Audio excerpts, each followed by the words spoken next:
As the game progresses from this point forth, Ventus, Terra, and Aqua travel to various Disney worlds, and on their journey, Terra is manipulated by Xehanort, who's constantly pulling the strings behind the scenes in various ways.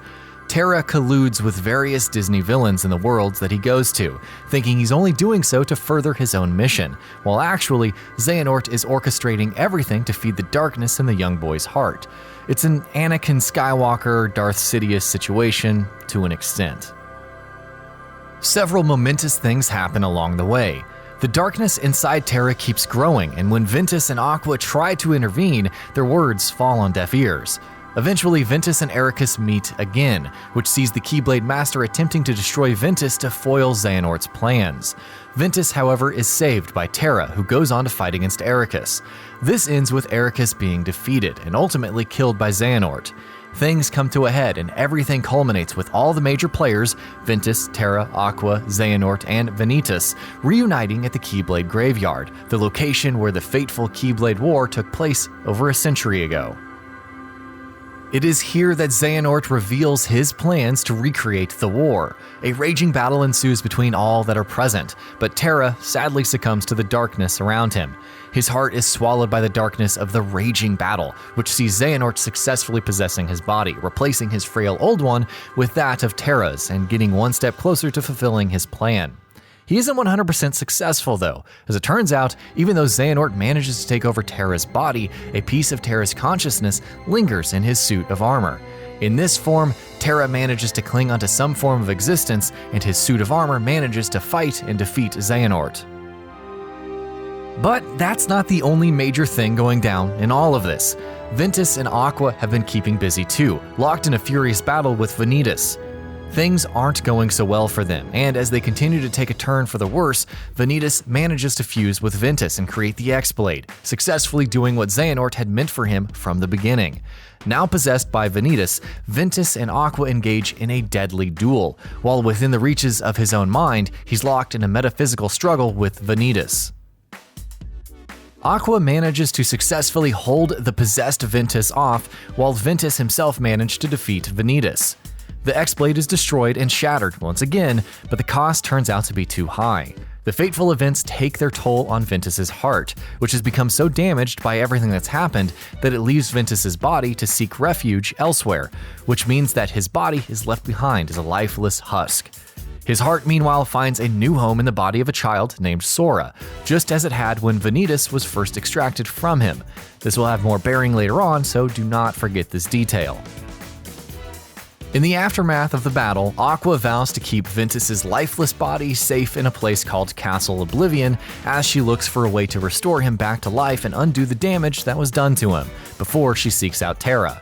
She finds him in Radiant Garden, still possessed by Xehanort. As it turns out though, the events of the battle did do some damage to the Keyblade Master, and he seems to have lost his memory. Terra, meanwhile, or at least his consciousness at any rate, is trapped inside Terra's body in a deep, dark place known as the Realm of Darkness.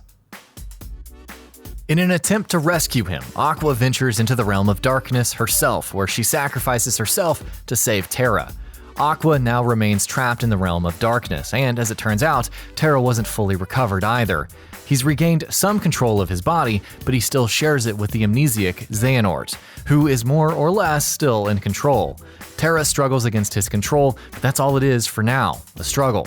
The amnesiac Xehanort is brought to the man known as Ansem the Wise, the ruler of Radiant Garden.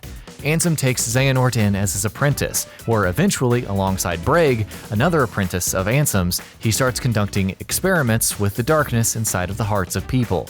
This sets in motion the events of the next game in the chronology, that being Kingdom Hearts 1.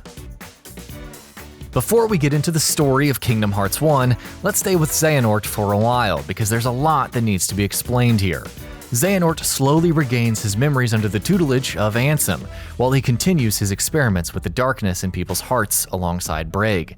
Ansem discovers what his apprentices are doing and decides to put an end to their nefarious experiments. His apprentices, as you might expect, do not allow that to happen. Led by Xehanort, with Braig by his side, Ansem the Wise's apprentices banish him to the Realm of Darkness. Together, the apprentices form an organization known as Organization 13, which will become quite important as we move forward with the story, so keep this in the back of your mind. Xehanort then proceeds to split his own self into two separate entities, a Heartless, which as we discussed earlier is born out of the darkness in one's heart, and a Nobody, which is what remains of the body after a Heartless is extracted from it if that body is strong enough to survive that extraction. Xehanort's Nobody is called Xemnas, who now leads Organization 13 and will come into play later on down the line. Meanwhile, Xehanort's Heartless gives himself the name Ansem, stealing the identity of his former master, who now remains trapped in the realm of darkness because, why the hell not? Meanwhile, the other 6 apprentices of Ansem the Wise, including Braig, are also split into Heartless and Nobodies thanks to Xehanort's exploits, with Braig's Nobody being called Xigbar. Other than Xigbar, the other apprentices remain unaware of Xehanort's deeds and believe that the event that split them into Heartless and Nobodies was actually an accident. Led by Xemnas, Xehanort's Nobody, the Nobodies of the apprentices form the leadership of Organization 13. Xemnas spends the next few years looking for more Nobodies to join the organization to bring the total number up from 7 to 13.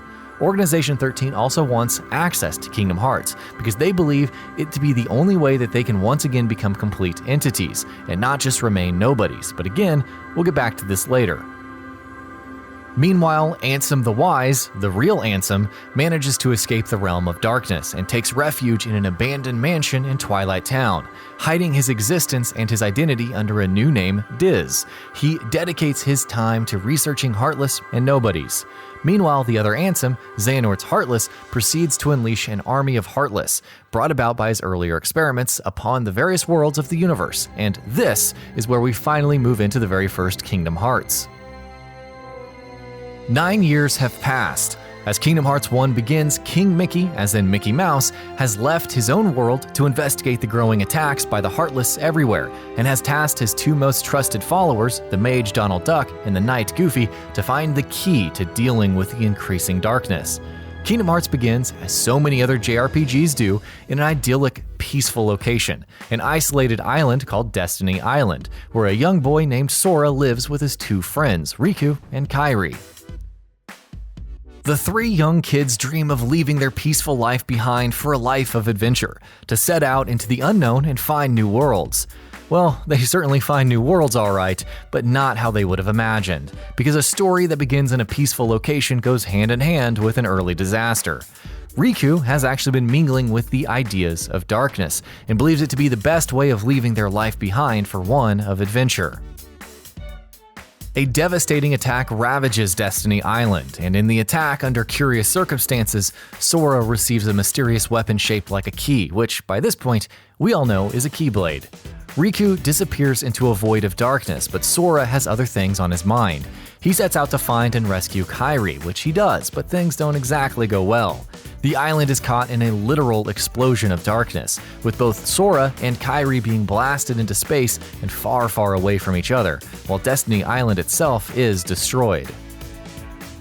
When Sora comes to, he finds himself in a different world, in a place called Traverse Town, which also seems to be under attack by the Heartless. Paths collide, and here Sora runs into Donald and Goofy, who realize that the key they were instructed to find by King Mickey is most likely the Keyblade that Sora possesses, since it seems to be the only weapon that can be used to defeat the Heartless. Together, Donald, Goofy, and Sora team up to fight back against the Heartless attacking Traverse Town, following which they decide to travel together across various Disney worlds using Donald and Goofy's gummy ship, with Donald and Goofy looking for King Mickey and Sora looking for Riku and Kairi. Soon, they learn that the Keyblade Sora possesses is even more important than they had initially imagined. Not only is it extremely effective in dealing with the Heartless, it also seems to be the only way to lock keyholes. What are keyholes? Well, keyholes are what you put a key in, you dum-dum. But what are keyholes in the world of Kingdom Hearts? Okay, alright. Keyholes are passages that can be found in all worlds, and it is through these passages that the Heartless come forth to engulf the hearts of those entire worlds in darkness. Using the Keyblade, Sora can lock these keyholes across all worlds and make sure that the Heartless have no means of coming through.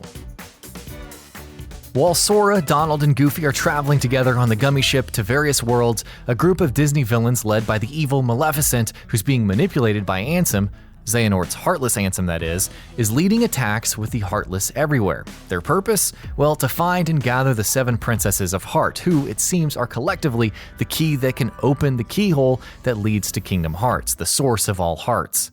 Maleficent wants access to Kingdom Hearts' vast repository of knowledge and power, while Ansem, who is controlling her, wants access to Kingdom Hearts because he believes it to be the source of all darkness from all hearts in the world.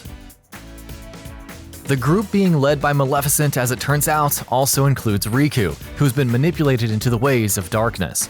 Riku has been promised by Maleficent that she will help him find Kairi, while he's also been manipulated into believing that he was abandoned by Sora, who instead chose his new friends and his Keyblade over him. What also doesn't help is that Riku finds Kairi, but in essence, all he finds is her body, a husk whose heart is missing. As such, the resentment and antagonism towards Sora in Riku's heart has been growing steadily. Things come to a head as the paths of Riku and Sora collide once again when Sora, Donald, and Goofy arrive in Hollow Bastion, the headquarters of Maleficent. And that about does it for this video. If you enjoyed what you watched and want to see more from GamingBolt, you can always hit that subscribe button and turn on the bell icon next to it. That way you will never miss any of our videos.